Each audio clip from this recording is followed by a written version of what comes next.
દિવાળી સમય દરમિયાન બાળકો માટે અગ્નિ સુરક્ષા જાગૃતિ તાલીમનું આયોજન પાણીગેટ ફાયર સ્ટેશન ખાતે કરવામાં આવ્યું।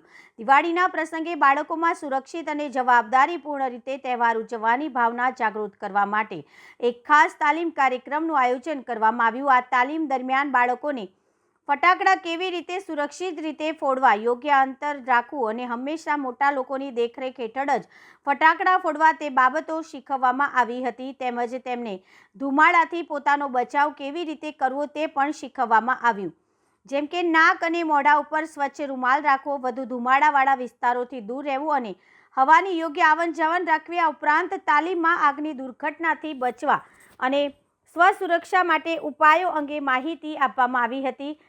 સિગ્નલ સ્કૂલના બાળકોને સમજાવવામાં આવ્યું કે જો કપડામાં આગ લાગી જાય તો તરત જ સ્ટોપ, ડ્રોપ અને રોલ અટકવું, જમીન પર પડવું અને લોટા ખાવા રીતેનો ઉપયોગ કરવો અને તરત જ મોટા લોકોને જાણ કરવી અથવા ફાયર બ્રિગેડને કોલ કરવો। આ કાર્યક્રમનો હેતુ બાળકોમાં અગ્નિ સુરક્ષાની જાગૃતિ વધારવાનો હતો, જેથી તેઓ દિવાળીનો તહેવાર આનંદપૂર્વક, સાવચેતીપૂર્વક અને જવાબદારીપૂર્વક ઉજવી શકે।